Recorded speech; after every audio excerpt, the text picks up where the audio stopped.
پاکستانی سرکار کے لیے ایک ورسٹ نائٹ میئر جس کا ڈر تھا وہی ہوا۔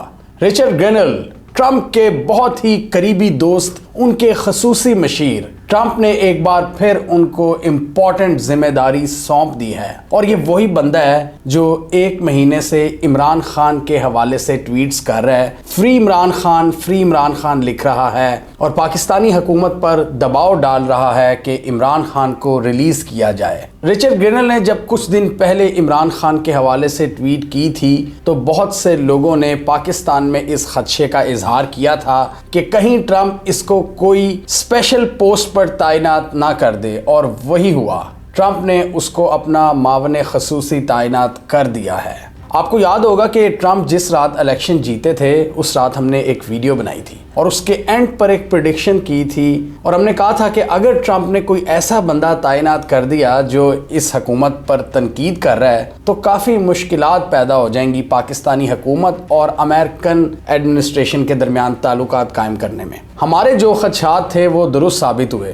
میرا یہ خیال تھا کہ زلمے خلیل زاد کو کوئی امپورٹنٹ پوزیشن ملے گی کیونکہ اس سے پہلے بھی وہ ٹرمپ کا خصوصی نمائندہ تھا افغانستان کے حوالے سے، اور وہ بھی ابھی تک عمران خان کے حق میں ٹویٹس کر رہا ہے، لیکن زلمے خلیل زاد تو چھوڑیے، رچرڈ گرینل کو ٹرمپ نے اسپیشل نمائندہ مقرر کر دیا ہے، اور ان کا ٹاسک کیا ہوگا؟ یہ انوائے فار اسپیشل مشنز ہوں گے، یعنی پوری دنیا میں امریکہ جو کرٹیکل معاملات سمجھتا ہے اپنے لیے، جو اسپیشل معاملات ہیں ان کو وہ دیکھیں گے، اور اس حوالے سے ٹرمپ نے کہا ہے کہ وینزویلا اور نارتھ کوریا کے حوالے سے اسپیشل، اور باقی بھی دوسری جگہوں پر جتنے مسئلے مسائل چل رہے ہیں جو امریکن فورن پالیسی کے لیے امپورٹنٹ ہوں گے ان پر ان کی نظر ہوگی۔ ابھی ہم ان کی پروفائل پر بھی نظر ڈالیں گے کہ کیا ہے ان کی پروفائل، اس سے پہلے انہوں نے کیا کیا ہوا ہے۔ پہلے ہم دیکھتے ہیں کہ ان کی جیو نیوز کے ساتھ کیسی جھڑپ ہوئی ہے۔ جیو نیوز جس کے بارے میں مشہور ہے پاکستان میں کہ وہ ایک مخصوص لینس کے ذریعے رپورٹنگ کرتے ہیں،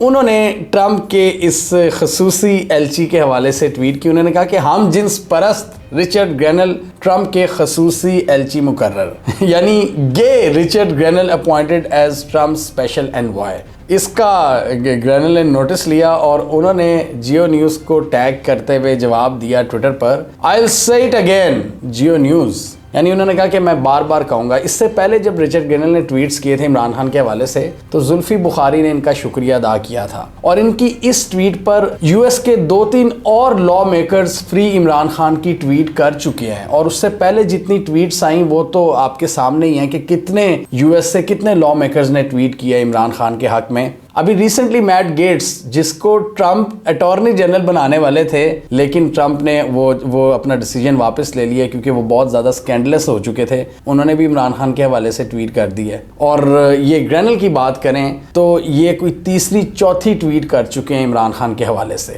تو آپ یہ دیکھ سکتے ہیں کہ ٹرمپ کے جو بہت قریبی لوگ ہیں اور ان میں سے کچھ لوگ جو ٹرمپ کی کابینہ کا حصہ ہوں گے، ٹرمپ کی مین ٹیم کا حصہ ہوں گے، انہوں نے عمران خان کے حوالے سے ٹویٹس کرنے شروع کر دیے ہیں۔ اس سے پہلے جب لوگ ڈرائنگ رومز میں تبصرہ کر رہے تھے کہ جی ٹرمپ آئے گا اور عمران خان کے حوالے سے بات کرے گا، مجھے اس حوالے سے کوئی خاص چانسز نظر نہیں آ رہے تھے، لیکن اب ٹرمپ ان لوگوں کے ذریعے یہ ٹویٹس کروا رہے ہیں یا ان کا یہ اپنا مائنڈ ہے، یہ تو وقت ہی بتائے گا، اور اگر ٹرمپ خود ٹویٹ کر دیتے ہیں تو یہ ایک بام شیل نیوز ہوگی پاکستانی حکومت کے لیے۔ اب کہنے کو تو یہ صرف ایک ٹویٹ ہے، صرف ٹویٹ، لیکن اگر ہم اس ٹویٹ کا مطلب سمجھیں تو یہ ایک پالیسی سٹیٹمنٹ ہے ٹرمپ کی ٹیم کی جانب سے، یعنی ٹرمپ ایڈمنسٹریشن کی جانب سے، جس کو آنے میں 1 مہینے سے بھی کم کا عرصہ رہ گیا ہے۔ تو یہ انہوں نے ایک قسم کی پالیسی سٹیٹمنٹ وہ دے رہے ہیں اور اس طرف اشارہ کر رہے ہیں۔ اب ان کی امپورٹنس کی بات کر لیتے ہیں کہ رچرڈ گرینل کا کیا لیول ہے۔ رچرڈ گرینل کی بات کریں تو پاسٹ میں ان کے ٹرمپ کے ساتھ بھی اختلافات رہ چکے ہیں، اور ٹرمپ کو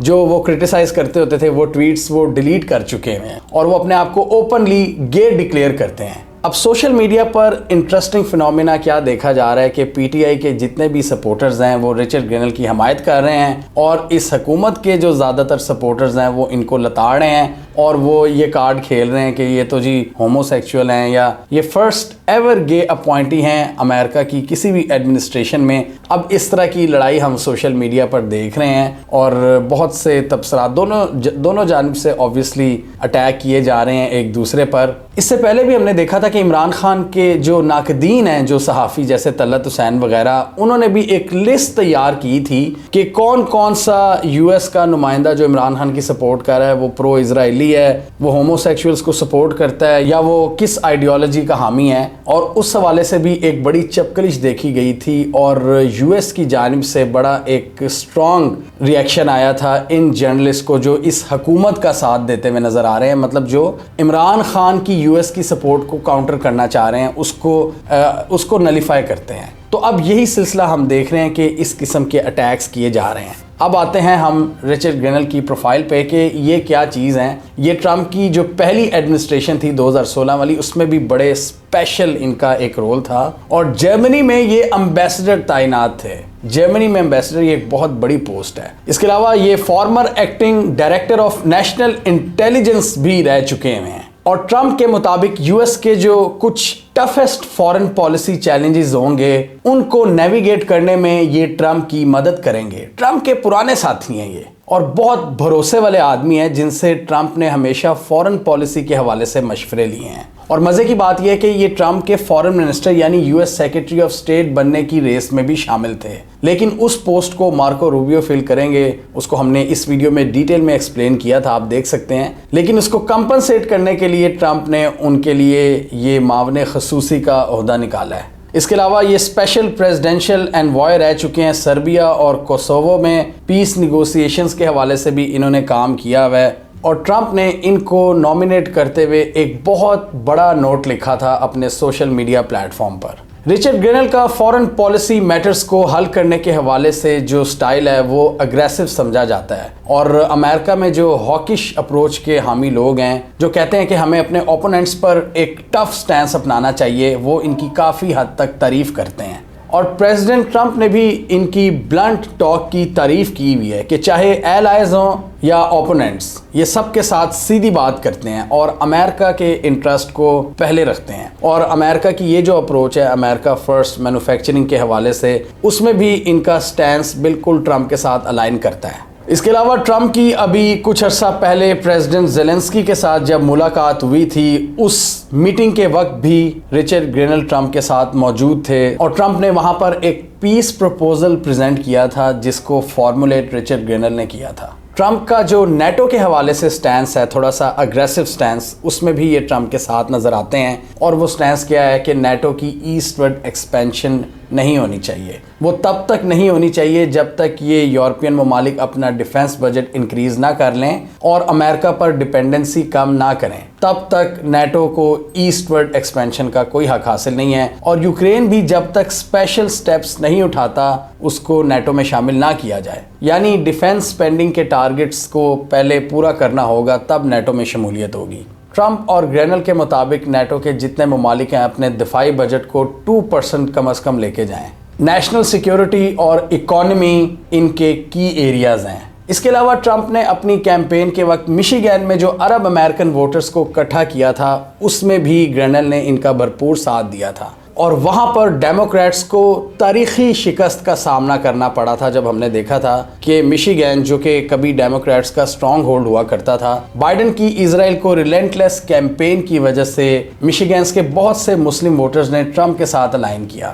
ان عرب امریکنز کو ٹرمپ کی طرف موڑنے میں رچرڈ گرینل کا ایک بہت اہم کردار ہے. اب انٹرسٹنگ بات یہ ہے کہ رچرڈ گرینل کو ٹرمپ نے اپنا خصوصی معاون مقرر کر دیا ہے for special missions all around the world. اور ابھی تو انہوں نے وینزویلا اور نارتھ کوریا ہی مینشن کیا ہے. ڈیفینیٹلی اس میں جہاں جہاں پر ان کو فیل ہوگا یہ ٹرمپ کے بہاف پر آئیں گے اور کاروائیاں کریں گے. ہم نے ایک اور بات کی تھی اس ویڈیو میں کہ ٹرمپ اپنی بیوروکریسی میں بے تحاشا فنڈز دینے کے حق میں نہیں ہیں. مطلب وہ ہر جگہ پر کٹس لگانے کی بات کرتے ہیں. وہ کہتے ہیں کہ نیٹو کو فنڈنگ نہ دو, مطلب جہاں دوست بھی ہوں وہ اس کو بھی نہیں چھوڑتے. وہ کہتے ہیں کہ ہمیں یو ایس کا جو بجٹ ہے اس کو بڑے احتیاط سے خرچ کرنا چاہیے. اس لیے یہ جو بیوروکریسی اتنا پیسہ کھاتی ہے, یہ پوری کیمپین ایلون مسک نے چلائی ہوئی ہے بیوروکریسی کے خلاف. یہ صرف پاکستان کا ہی مسئلہ نہیں ہے, یہ امریکہ میں بھی یہی ہوتا ہے کہ جو سرکاری ملازمین ہیں وہ ایک بوجھ بنے ہوئے ہیں پورے ان کے سرکاری خزانے کے اوپر. تو یہ تو انہوں نے اس حوالے سے ایک ڈپارٹمنٹ بھی بنا دیا ڈوج کا, جس میں یہ دیکھیں گے ڈپارٹمنٹ آف گورنمنٹ ایفیشنسی, جس کو ایلون مسک اور وویک رامسوامی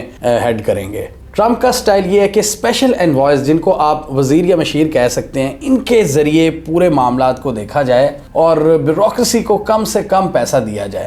پاکستان کی موجودہ سرکار کے بائیڈن ایڈمنسٹریشن کے ساتھ بڑے اچھے تعلقات رہے ہیں, اور بائیڈن ایڈمنسٹریشن میں ڈونلڈ لو اور وکٹوریا نیولینڈ جیسے بیوروکریٹس تھے جنہوں نے اپنی مرضی سے پاکستان کے ساتھ فارن پالیسی میٹرز کو ہینڈل کیا ہے. اب اس طرح کے بیوروکریٹس کی چھٹی ہونے والی ہے. اب ان ریجنز کو رچرڈ گرینل یا زلمے خلیل زاد جیسے لوگ دیکھیں گے. اور بائیڈن کی یہ بھی اپروچ تھی کہ امریکہ کے جو اسپیشل فنڈز ہوتے ہیں, این جی اوز وغیرہ کے ذریعے فنڈ کیا جا سکے پاکستان میں جو ڈیفرنٹ گروپس بیٹھے کام کر رہے ہوتے ہیں, اور انہوں نے اپنی این جی اوز بنائی ہوتی ہیں اور وہ یو ایس سے ایڈ وصول کرتے ہیں, اور پھر وہ کسی حد تک یو ایس سے آنے والی انسٹرکشنز کو فالو کرتے ہیں. تو یہ سلسلہ بھی اب بند ہو جائے گا. بہت سے لوگوں کی روزی روٹیاں ختم ہو جائے گی جن کو بیٹھے بٹھائے فنڈنگ ملا کرتی تھی, جن کا یہ کام ہوتا تھا کہ سوشل میڈیا پر جو وہاں سے ہدایات آ رہی ہیں ان کو بیان کریں. تو اب آپ کلیئرلی دیکھیں گے کہ بڑے پیمانے پر چینجز آئیں گی 20 جنوری کے بعد, جب ڈونلڈ ٹرمپ صدارتی آفس میں ہوں گے.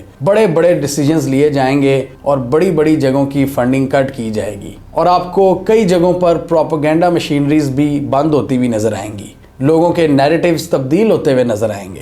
سی آئی اے اور پینٹاگون ٹرمپ کو بریفنگ تو ضرور دیں گے کہ ہمیں آن گراؤنڈ آپریشنز جاری رکھنے چاہیے ڈیفرنٹ ریجنز میں, چاہے وہ افغانستان ہو یا سیریا ہو یا عراق ہو. لیکن یہ جو فنڈنگ والا معاملہ ہے نا, اس پر ٹرمپ صاحب کاری ضرب لگائیں گے.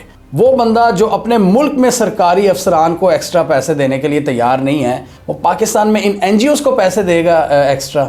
وہ جو نیٹو کو سپورٹ کرنے کے لیے تیار نہیں ہے, وہ جو یو کے پر ٹیرفز بڑھانے کے لیے تیار ہے, وہ اپنے ہمسائے کینیڈا کو نہیں بخش رہا, وہ ای یو پر ٹیرفز بڑھانا چاہتا ہے, تو وہ کیا پاکستان کے ساتھ ہمدردی کرے گا؟ تو ڈیفینیٹلی اس حکومت کو بھی مشکلات پیدا ہوں گی. جو ریلیشنز وہ ابھی انجوائے کر رہے تھے یو ایس کے ساتھ, وہ ویسے نہیں رہیں گے. ان کو اب بریجز قائم کرنے پڑیں گے, ان کو نئے کنیکشنز ڈھونڈنے ہوں گے, چاہے وہ سینٹ کام ہو, چاہے وہ سعودی عرب ہو, چاہے وہ لابنگ گروپس ہوں. اب پاکستانی سرکار کو اپنی ایفرٹس تیز کرنا ہوں گی اگر ٹرمپ کے ساتھ رابطے بڑھانے ہیں. کوئی کامن گراؤنڈ ڈھونڈنا ہوگا, نہیں تو پاکستان ٹرمپ کی فارن پالیسی میں کہیں نہیں آتا. ٹرمپ نے پہلے ہینڈل کرنا ہے چائنا کو, یورپ کو, رشیا کو اور ایران کو. اور ڈیفینیٹلی جب آپ ایک سپر پاور کے پریزیڈنٹ بنتے ہیں تو آپ کی کوشش ہوتی ہے کہ آپ زیادہ سے زیادہ الائنسز بنائیں. یہ ہر ملک کی کوشش ہوتی ہے, ہر ملک کی جو سین فارن پالیسی ہے وہ یہی سوچے گی. تو ٹرمپ بھی یہی سوچے گا کہ ایلائز اکٹھے کرے. اور مشاہد حسین صاحب کے مطابق پاکستان میں ٹرمپ کا سب سے بڑا ایلائی کون ہے؟ عمران خان. ہمیں کامنٹ سیکشن میں بتائیے آپ کے خیال میں ٹرمپ کے آنے کے بعد یہ رچرڈ گرینل جیسے لوگ پاکستان کے لیے مشکلات میں اضافہ کر سکتے ہیں؟ کیا عمران خان کی رہائی کے لیے یو ایس کی طرف سے مزید پریشر بڑھے گا جیسے ٹرمپ کے ایڈوائزرز اب بڑھانا شروع ہو گئے ہیں؟ کیا آنے والے دنوں میں اس ٹرینڈ کو آپ انٹینسیفائی ہوتا ہوا دیکھ رہے ہیں یا نہیں؟ کامنٹ کیجیے. اس کے علاوہ ہمارا یوٹیوب چینل سبسکرائب کر لیں, ساتھ ہی وہ بیل آئیکن بھی دبا لیں تاکہ وہ سٹوریز دنیا بھر سے پاکستان سے جن کی مین اسٹریم میڈیا پر پراپر کوریج نہیں ہوتی ہمارے پلیٹ فارم کے تھرو آپ تک ٹائم پر پہنچ جائیں.